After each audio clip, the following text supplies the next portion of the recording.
Hello everyone, my name is Rohit. Today we are going to talk about the IPO of Tatva Chintan Pharma Chem Limited. This is a specialty chemical company which was established in 1996. It is based in Gujarat and it has three key promoters. This company is in the business of making specialty chemicals which are required in the sectors of pharmaceuticals, batteries, and agrochemicals. The main revenue of this firm is from exports. So as you can see, 70%, which is a lot, 70% of the total revenues of FY 2021 were from exports. Most of their customers are large companies, large corporates. So some of them are Bayer, Merck, Asian Paints, among others.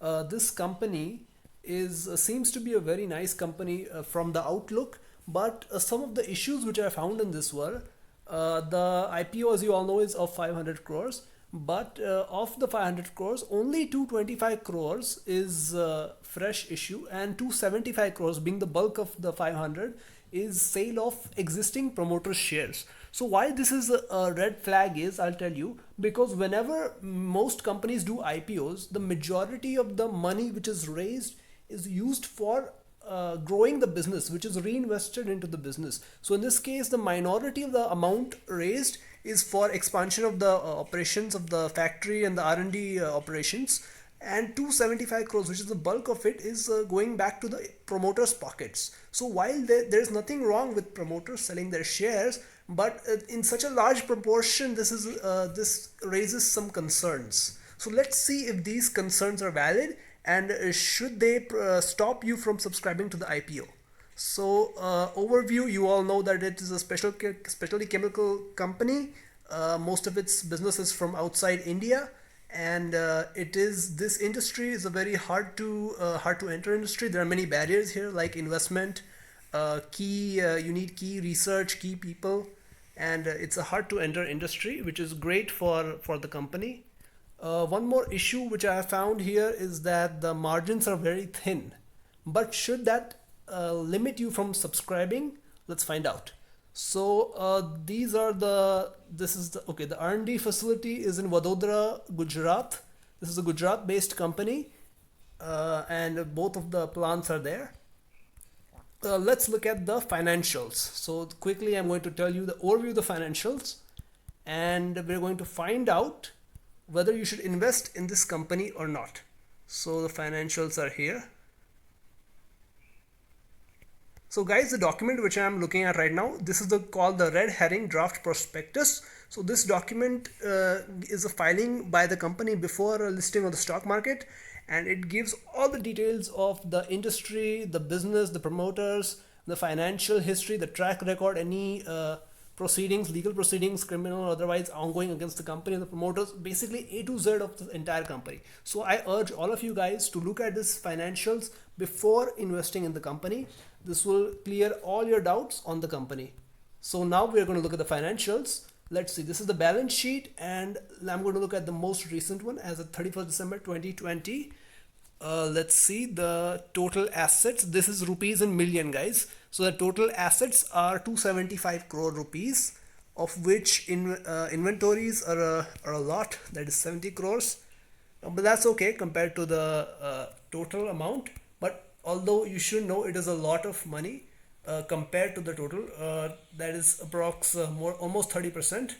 So that is pretty big, but I don't think that's concerning. In this sector, it is mainly inventory heavy.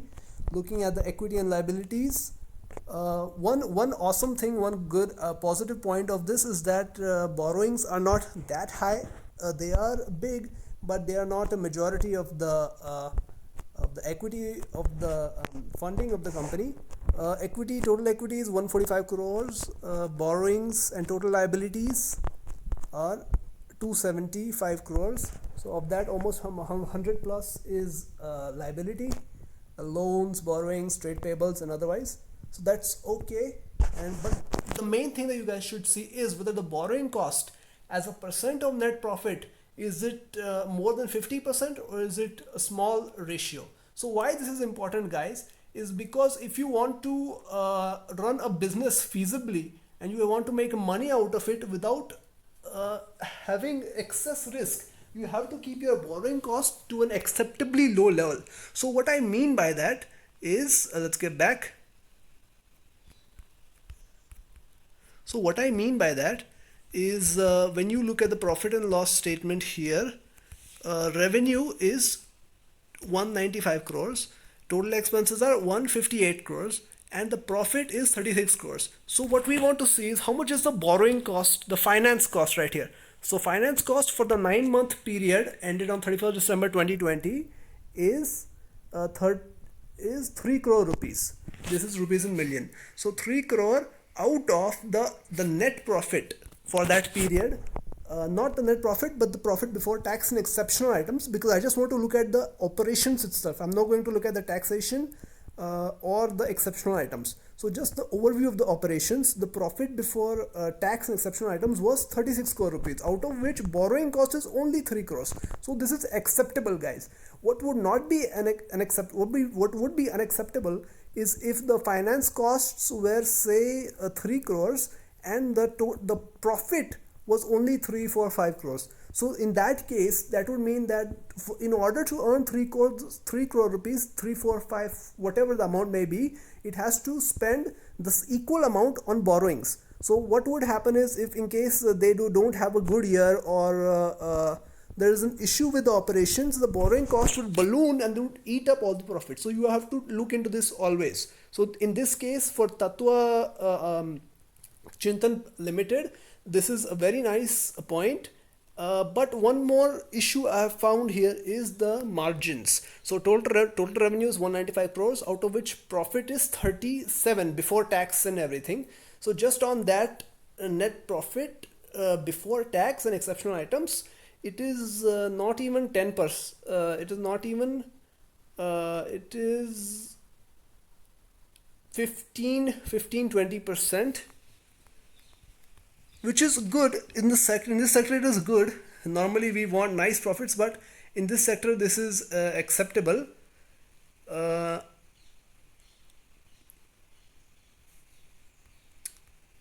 One more point which I was trying to remember, which I wanted to tell you is, yes, the PE ratio of this offering is 42. So based on the FY 2021 results for the profit for this year, for the 21 profit, the PE is 42 for the share of this Tatva Chintan Limited, compared to the competitors, which are Naveen Fluorine and Aarti Industries, whose PEs are almost 70, 50 something.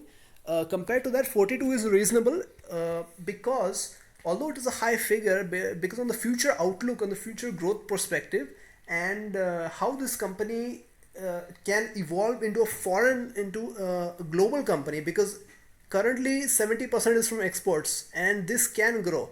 While revenue grows, based on the situation with China also, many companies in today's global perspective, global environment, are looking to outsource, get away from China also, because people have realized that the supply chain needs to be diversified. So in case of any issue in any country, in any place, their operations are not drastically affected. So because of this, companies like Tatva Chintan can benefit from this, which is why revenues will grow, and let's hope that the profit margin stays steady at this approx 15%, and let's hope that it keeps on growing, and I know it will grow.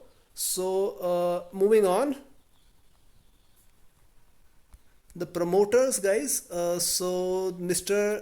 Chintan Shah, Mr. Shekhar Somani, and there's one more person. So these are the three promoters who started the firm, and they are all people who are experts in the chemical process. Let me take you guys back to the introduction.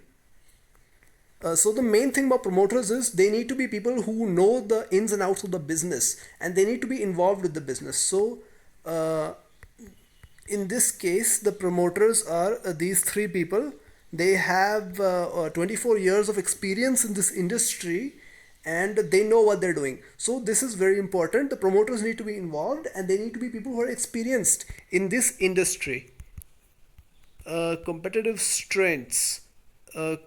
Okay, company's largest manufacturer of zeolite. So it is Okay, so in some sectors, some niches, it is a top player.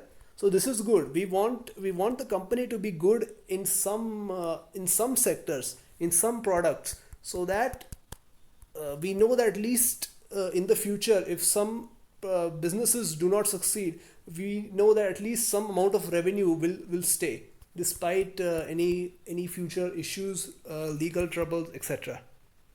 So based on the financials, I feel that it is an investable company. PE ratio of 42 is acceptable.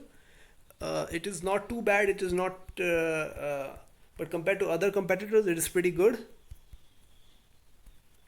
So overall, my advice, I would invest in this company at this IPO. So if you want to invest, you can invest. Although I would not recommend you to buy at a very high valuation. If later on after the IPO you want to buy it at a premium to this price, I would not recommend that. At the PE of 42, it is okay to buy, but greater than that, I would not buy.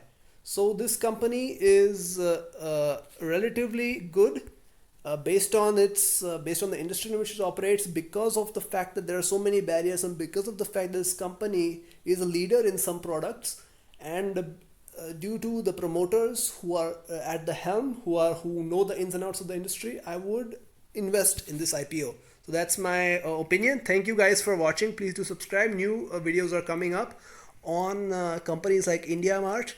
And although I love companies like these who are consistent in their revenues, who are consistent in their margins, who have a known growth trajectory, but I am greedy and I love 50% profits. I love higher profits. I love companies with lower capital investment, who can bring the icing on the cake, who can bring the revenue without incurring ginormous expenses, which is why I love tech companies. So more reviews coming on tech companies. Next one is India Mart Enterprises, and why I believe, despite its lofty valuation, it stands to grow even more because of its monopolistic nature. So please do subscribe for that. Thanks for watching, guys.